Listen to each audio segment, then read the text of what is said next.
Hi, everybody. I'm Scott, And I'm Luke. And I'm Jonathan. and this is the No Way to Hollywood podcast. Thanks for being here. I'm glad that you're watching. Hopefully you are too. Yeah, if you got confused by the director's cut of the director's cut episode that we released, I'm sorry, but also that's really funny. We definitely enjoyed ourselves, and we're still enjoying making these movies, talking about movies. We're still enjoying talking about movies. And And making a podcast or whatever this making a blog, podcast. whatever this is. So thanks for being part of this. Tonight we reach episode 10.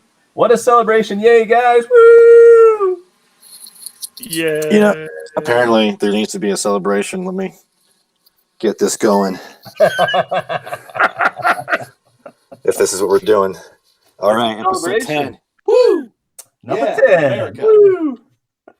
On tonight's episode, we are going to talk about the movie-going experience. One of the things that I personally have been missing during this time of separation and quarantine is my opportunity to actually go to the movie theater and watch movies in the theater experience. So one of the things, and that relates to one of the most interesting things, or one of the things I actually remember from film school, is having a conversation about why going to the theater is actually the best experience for watching a movie. But guys, how else do you guys watch movies? At home, on my awesome setup I have at home, which is a big 4K TV and surround sound system. I watch films on a 4K TV with a surround system, but I also watch them on my computer with a 1080p monitor.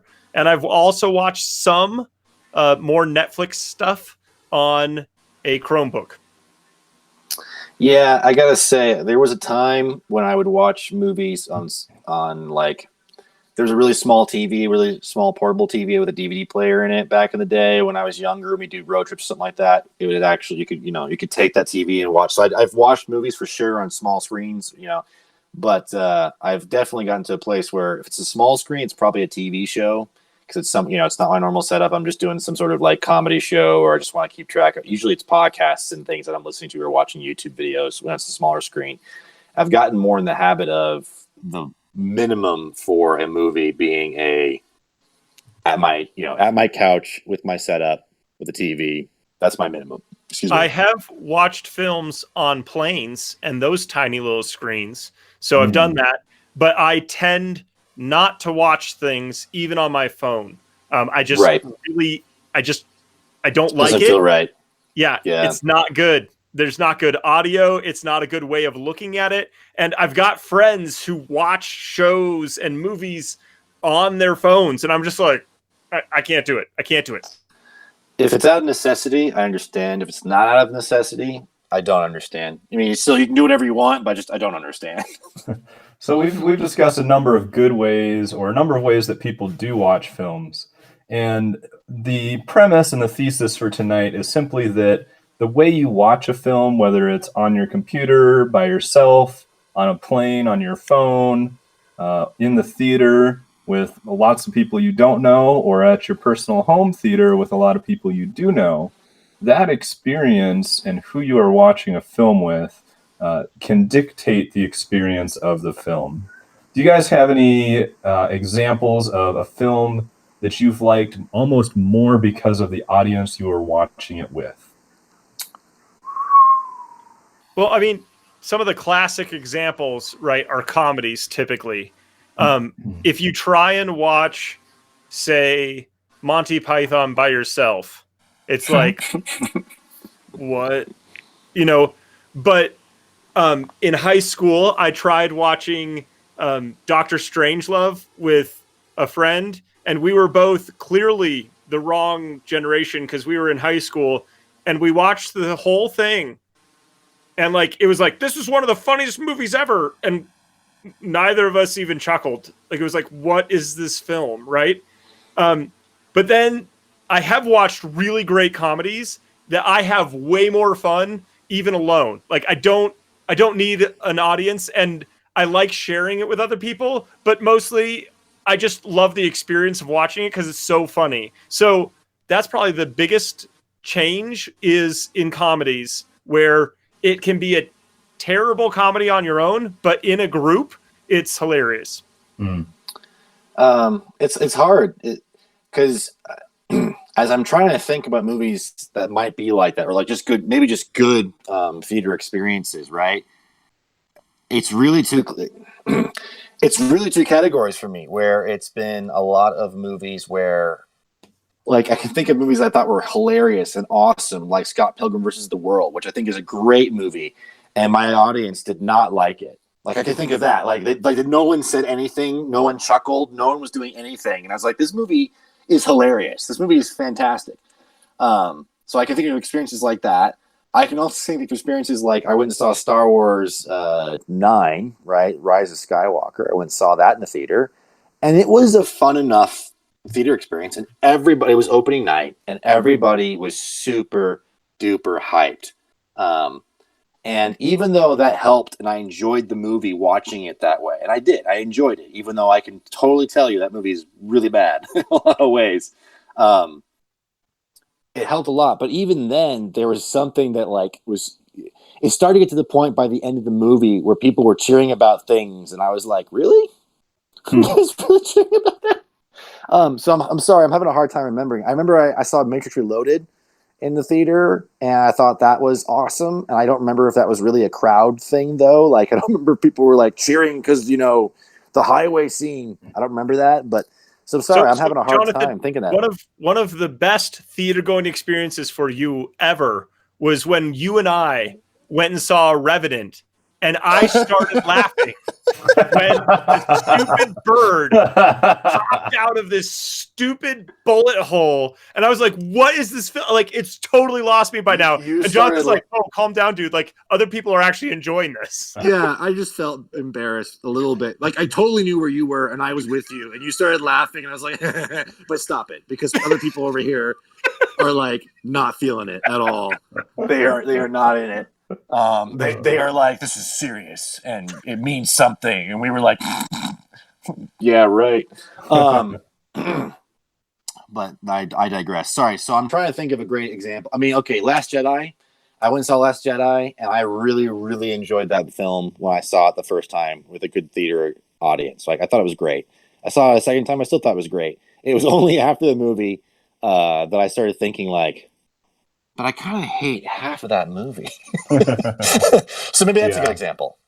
Yeah, I mean, one of the examples that's come to my mind is the movie Zoolander, actually. And the first time I saw it, I actually saw it in a theater, and I was sitting by a couple of friends, but the theater experience, even when you're there with people, can still be very, very personal, very much you're in your own bubble watching the movie, which I don't think is a bad thing. And yes, you still can get crowd reactions in that instance.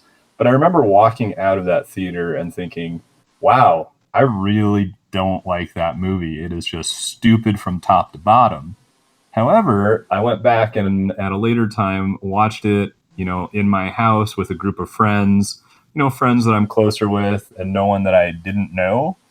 And the movie just became this hysterical thing for us to laugh at. So Luke, you brought up the good point of how comedies can affect that. And I think that's very much true. One of the other movie going experiences though that I really remember was in college, I went to see, oh gosh, I can't even remember the name of the movie. It's an Ed Norton movie where it's a heist movie and Ed Norton turns out to be the bad guy. Sorry, spoiler alert, even though I can't remember the time. What? Italian Job. No, not Italian Job. Something else. Another heist movie with Edward Norton as the bad guy? Yeah. I think with Robert De Niro and... Anyways, so I went and saw this in a theater that was in a not so great part of town, and it was probably the most racially diverse theater I've ever been at. And that movie going experience was phenomenal because you had the crowd reactions that were, just so good of like oh no, that ain't gonna happen. Like the people that were predicting it. And that's not the normal crowd of people that I go and see a movie with. But because those reactions were happening in the theater at that time, you know, it was a better experience because it just kind of like, or it may have seemed weird or annoying at times, but at the same time, that experience became so much better, and I appreciated it because of the crowd that I saw the movie with. Well, it's interesting. So you bringing that up, I'm thinking less of theater experiences. I'm thinking more of movie night. I'm thinking more of small groups of friends that I've been like I've had wonderful times of just, let's put on this random horror movie, right? That we want to watch because it's Halloween. There's a few guys, let's do this. And we're going to talk, we're going to joke, we're going to have a good time, right? It's a completely, you know, I would never want that to happen in a theater if I was treating things seriously, right? But we're at home, and so we're watching a movie, and doing it that way makes, you know, a kind of B-level horror movie way better and way more enjoyable than it is in its own right, you know? Or getting a good crowd at movie night, where there's a lot of people who haven't seen a movie before. Like when we watched Starbuck, I think, was a pretty solid viewing experience where most people hadn't seen the movie that I was aware of. I hadn't seen the movie, and the movie starts off with a masturbation scene, and we're like, Luke, why are you showing us this movie? Like, what's going on? Everyone's feeling uncomfortable, and you can just feel everyone be like, oh, what? And then it gets really good. So a lot of my best viewing experiences have been at home or at someone else's home, actually. And it's interesting because that's reminding me of a time watching, my first time watching Memento, which was in a dorm room in college with a group of guys. And I don't know if it was because of the room or just because I love this moment or both, or if this helped amplify it, but he's on the phone and he's scratching at the bandage and he, you know, pulls it off and it says, never answer the phone. Right. And like, you just go, ah! and that was great in the context of that room too. But I still like that moment when I watch the movie by myself. So I don't know. I don't know how the movie going experience changes for me that much, depending on if I'm in a theater or watching it alone, because I actually just like certain movies and I don't like other ones, right? So that's just kind of there. I will say, as an editor and a filmmaker, one of the best things to make certain that an edit is actually working and that the story's actually flowing and there's not something wrong with the film is to play your cut for somebody. Because just having somebody else in the room, you suddenly see the movie through their eyes and all the awkward bad parts jump out at you that you wouldn't have seen just watching it by yourself because it's your film. So yeah. I have that experience more than I have going to the theater changed this movie for me. Okay. This is going to seem like a lot, but I got 4 different experiences that are finally in my head of like different theater going experiences and what they felt like and what they did. One of them is The Dark Knight Rises. I had tickets for a month or two in advance to go see with my friends in the IMAX theater, and it's like the one real IMAX in town, basically. And so everybody was at this showing. You know, it's a sold out showing basically. So every seat is filled, and it was the day of, right? The night before had been the Aurora shootings, and we are in Colorado, so that was one of the most sober and weird experiences in a theater. Seeing a movie. Everyone had been hyped for the movie. Everyone was still deciding to go to the movie, knowing full well that something had happened, not knowing it was one person or not knowing what the extent of this all was. We all decided we were still going to go to the movie theater and do this. And because the IMAX is kind of a different format, they don't necessarily have the pre-show going as early or at all. It kind of just, they have someone come in, tell you something, and then they do a few previews, and then they do the movie. So they don't have like, welcome to AMC Insider. They don't have any of that. So you walk into the theater, everyone gets let in, and it was one of the most like somber crowds who was talking, but everyone was talking low and to each other. No one wanted to speak up. And I distinctly remember being in there and you heard a sss behind you, and everybody in the theater stopped talking and turned around to look at what was going on. And it was just like the projectionist trying to clear the window for the projector. That was all that was going on. But the whole theater shut up and turned around and was like, what the flip is happening right now? And the crowd, watching the movie, people were into it enough, but there was no cheering. But if you go back a couple years into The Dark Knight, I was also that same theater, IMAX. Now, the thing over that movie was that Heath Ledger had recently died, and that was sort of there, but that was not nearly the same experience. Instead, going and seeing that movie was a riot. People were laughing. People were laughing nervously about things the Joker was doing. The Joker would kill somebody with a pencil, and everyone would laugh, and they'd be like, is it okay that I just laughed? Is that all right? Like, it was a whole different experience. And so that really added to that feeling of like, whoa, and the format and everything, and like the chaos of him doing it. People were really bought in, and that helped you buy in quite a bit as well. A singular experience, thinking about all these big crowds helping, right? But another experience I had was going to see Doctor Sleep in the theater recently in the Dolby Atmos.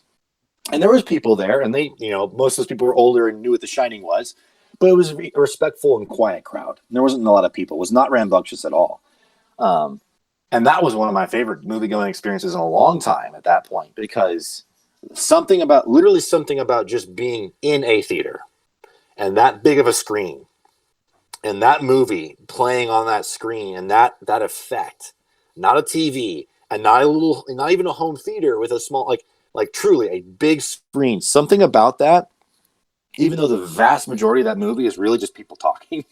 Yeah. It's like something about that dreamlike experience that film critics talk about and stuff. Like I just got absorbed. I was in the movie. I was there. I felt it. I felt like I was a part of, like, it was an experience, not just me at my home checking something out.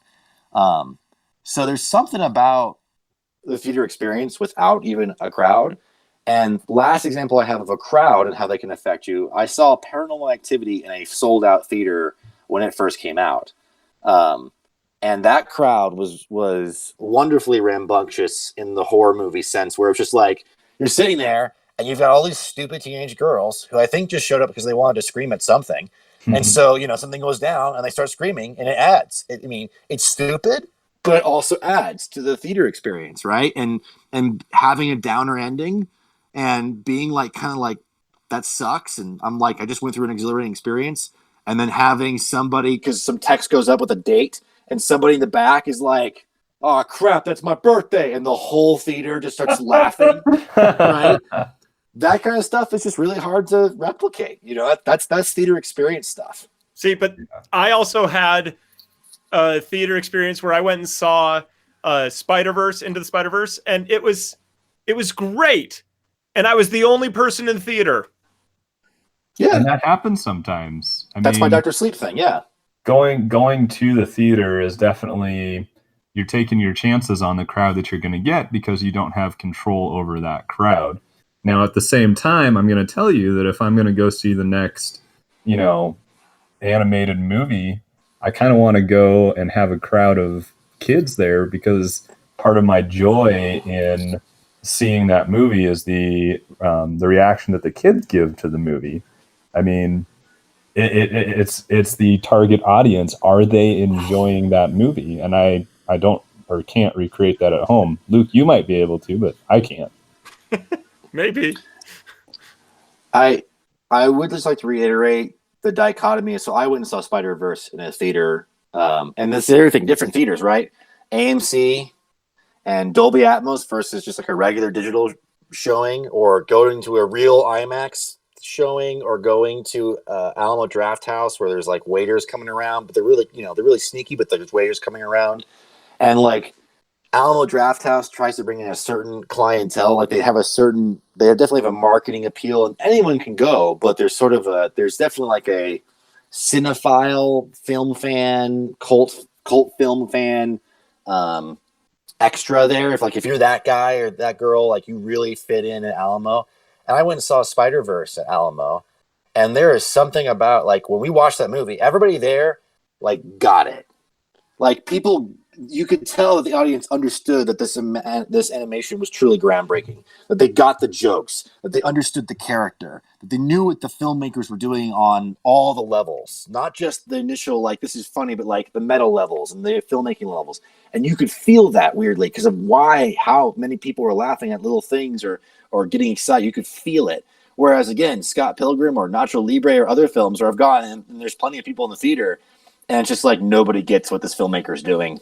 Nobody understands what the genius of this is. Like no one's there. Or for some people, I'm sure we were to The Revenant, right? Where somebody's like, this Revenant movie is the greatest film that's ever been made. And Luke and I are laughing in the corner because we think it's stupid, right? And so we don't get it. We're not in the same wavelength. It's just something about that, like really just having a crowd that is with you on it. So then, Scott, you said that you had this conversation in college, and they said the proper or whatever film experience is what? So, like, what's your take on that?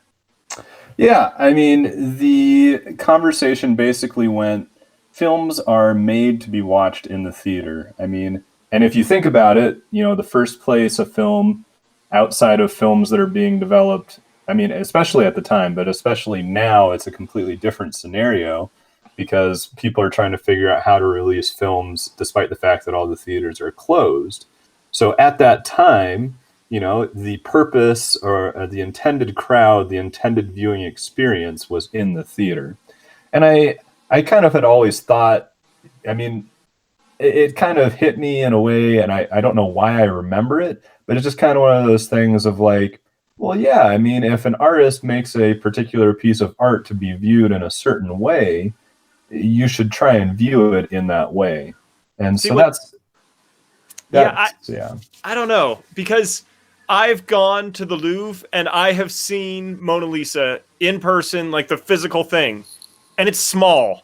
It's very underwhelming. Very underwhelming. Yeah. So, like, I had a better viewing experience of this great piece of art looking in a large, oversized art book than I did wandering through the Louvre, and there's this, 20 people crowded around this thing, right?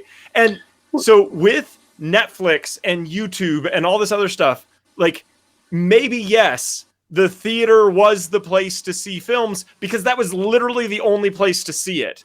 And so I actually reject the idea that, like, it was made for the theater. Well, maybe my home theater is a better experience for it. And not that mine is, but, like, it could be, right? So, like...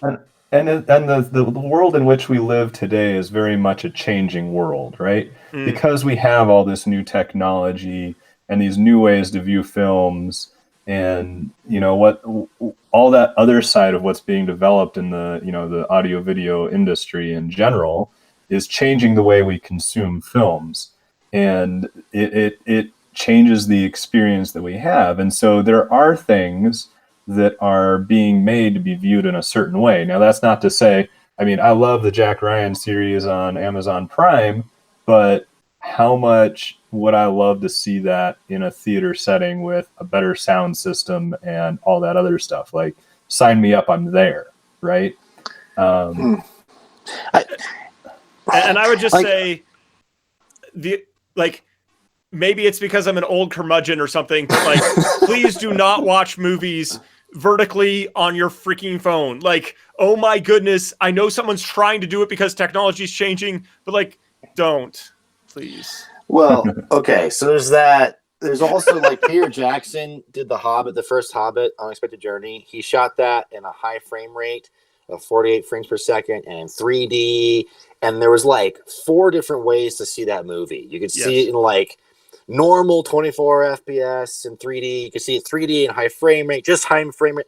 I went and saw that movie, or tried to watch that movie, like 3 times, and I hated that movie. I did not like that movie, but I just wanted to know, what is the difference between this viewing experience and this viewing experience and this viewing experience? And, the idea was, like, 3D high frame rate was supposed to be the way that Peter Jackson wanted you to watch the movie. And so I eventually, saw that. And having watched the multiple versions, I remember having distinct thoughts of, like, well, this works better. If you're going to do 3D and you do the high frame rate, this sequence works better. But this one is awful. And this thing doesn't look right. And if you don't have the 3D and you have the high frame rate, now it looks like a soap opera. And then if you just do the normal, it's fine. it's like if you do the normal 24 frames per second, no 3D, was the best version in my opinion, because overall it was the best experience. It wasn't maybe as immersive as Peter Jackson was intending for it to be, but it ended up being the best experience. Well, there is really a the lot best of experience is like don't watch the movie because it's not that good. well, there's a lot of film technology where we try a bunch of things and sometimes it works and sometimes it doesn't. And 3D is one of those experiences that have been around for a long time. Like they were making 3D movies way back in the day. It's definitely gained a lot of popularity recently, and sometimes it works and sometimes it doesn't. And I mean, there's a lot of movies that I would almost rather not watch in 3D just because it's an easier viewing experience for me personally. Thoughts. I have a couple thoughts. This whole theater or not theater thing makes me think about sport events, right? Like going to a football game. If you go to a football game, are you going to see what's happening on the field very well? Maybe, maybe not. Likely not. You will, though, be in the midst of thousands of people who are all cheering and hollering and drinking beer and eating food. And, you may have yourself a camaraderie of your fellow fans who are all getting excited about whatever. And that's kind of why you go, I would imagine. Now, I don't think that you should go. I think the TV, right? I can see that if I want to know what's going on in the game, the zoomed in shots of a TV give me way better information what's going on than being on the field. That's my personal opinion about like a football game, right? But really, like the theater is similar, right? Like for Avengers Endgame. Now, there are comic book fans and many other people who think that Marvel can do no wrong, have done a fantastic job with all things, and their movies are the best movies and their favorite movies, okay? I think of Marvel movies mostly as throwaway popcorn movies. I mean, truly just like it was tasty, good, great, I'm done. Most of them. Not all of them, but most of them. Avengers Endgame, I made sure I was going to be there in a full theater in the best viewing experience. I was excited. I wanted to know what happened. Don't get me wrong. I'm a fan, right? But on the same token, I don't own that movie. I don't need to own that movie. I don't need to watch that movie again. I went there so I could be with a bunch of other people to find out what happened and to be excited with everybody else when the exciting things happened. And I have a fear that movies have to end, right? Like there's stories that have a beginning, middle, and end. We've gotten trilogies and now Marvel, which is like, hey, here's 20 movies that all connect. But, movies are supposedly these short stories in a sense, right? 2 hours, maybe 3 if you get an epic or something, right? And the blockbuster can be really impactful and really fun, but especially now, I feel like movies are very throwawayable, right? And I think they're even increasing in that. Like it's this event film is the whole thing that Hollywood's marketing is. You've got to do Star Wars as an event film. You got to do Marvel as an event film. If you don't have an event tentpole film, no one's going to care. No one's going to go see it. And I prefer movies where you go, you watch it, and it's not about the crowd. It's about the movie. And maybe you're thinking afterwards, maybe it impacts you, you feel deeply about it. You want to watch it again. You want to get that movie and absorb it again. You want to go see it again. You want to own it. You want to come back to it.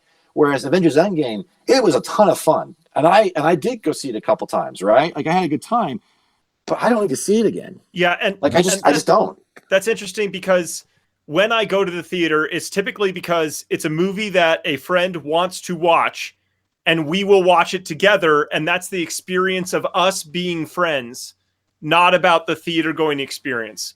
Because if I'm just going to watch a movie, I'll do it just fine at home. And I also watch movies with friends at home. But here's the other thing. Here's the other side. So Avengers Endgame, everyone loves it. And I enjoyed it too. I'm just saying, I don't need to see it again. I don't own it. On the other end of the spectrum, for me, is Mad Max Fury Road, where I went and saw that in the best theater I could. Thought it was amazing. Loved its spectacle and everything. Want to see it with as best of a crowd as I can. Went and saw it multiple times in the theater. And I own that movie. And I'm happy to watch it. Like, the communal experience is a bonus that I love. But I don't need that communal experience. I think the movie's fantastic. But I love having a good communal experience with that. Like, I will go to the theater again and watch that movie. That movie is better on a giant theater screen. It's awesome. Right.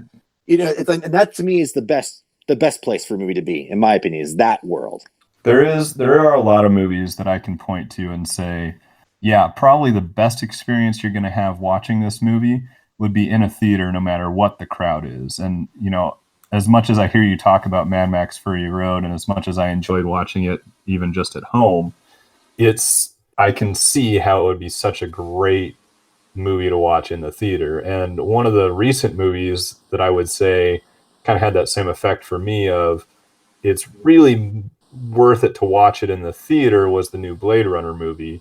But that was related a lot to the sound design that I don't care how good your home theater sound system is. I don't think you can recreate the experience of that movie in the theater because of the sound design. Well, it's spectacle, but it's spectacle aimed at adults. It's a mature audience spectacle where it's about visual mastery and sound design mastery. And so even if the plot is underwhelming, and I think it's underwhelming in the second half, it still is really crazy sort of visual auditory experience. I think is very, very good, but it's not the kind of thing that a kid or like a teenager is, it's not Avengers Endgame. It has nothing close to that. It's about thinking, it's about absorbing, it's about taking your, like, so when a shot spends forever on a character walking through an environment, I enjoy it because it's so pretty, right? It's so cool, it's so pretty. But at the same time, it can be boring because it's not if you're not interested in that sort of spectacle, it's not going to keep you going. It's not the wham, bam, thank you, ma'am action movie. It's not like that. It's interesting because this is making me think about like going to the IMAX at the museum where you watch a 45-minute special about, polar bears or whatever. But then now we also have Blue Planet, Planet Earth, 4K on my TV. And there is something special about seeing the IMAX. But there's also something awesome about Blue Planet. So, sure, absolutely. I don't know.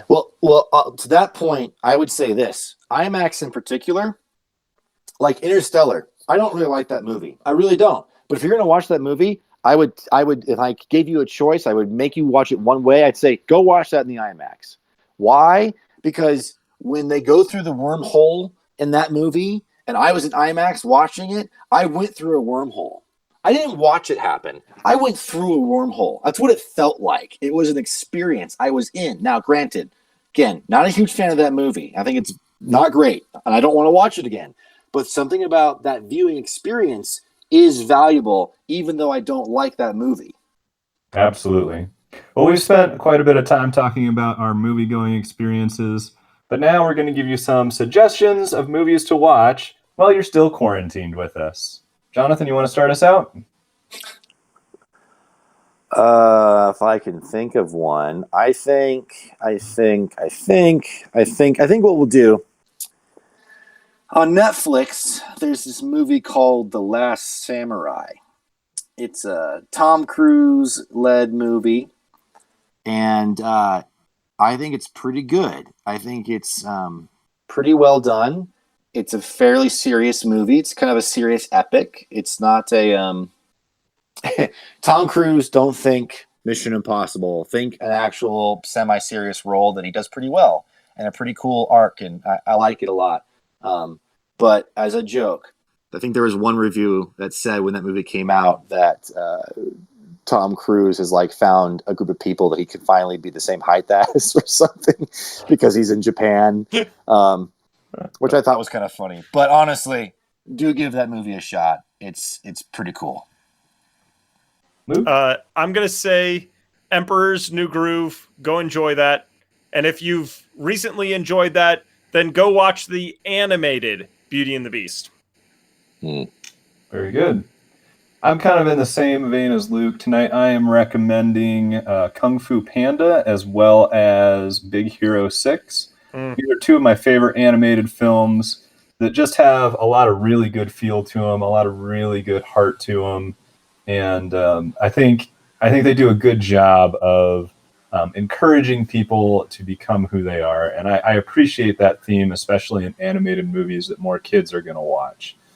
So yeah, that whole those two in particular. I mean, Jack Black, I'm kind of a take it or leave it. There's some of his stuff that I love and some of the stuff that I hate. But in Kung Fu Panda, it really just came through as heartwarming and heartfelt. And, I appreciated the work he did in that. And Big Hero 6 is kind of one of those movies of, working through tragedy understanding what it means to love and to have community and to really just love people in general. So I appreciated it. I did appreciate a lot of the superhero reference stuff, even though I'm not a huge superhero fan in Big Hero 6. And yeah, it was a good storyline, I thought. Well, I just like to say, if on Kung Fu Panda, I just like to say real quick that's one where in the theater was the best version of the movie I saw. I've watched it again; it's still good and everything, but for some reason, that theater experience was just the best version of that movie. Absolutely. Well, everybody, thanks for joining us. We hope you had a good time listening to us tonight, and we'll hopefully see you again next time. And let us know what size screen you watched this episode on, because it will make all the difference. It is a podcast, so no judgment here. Bye. see ya. Bye-bye.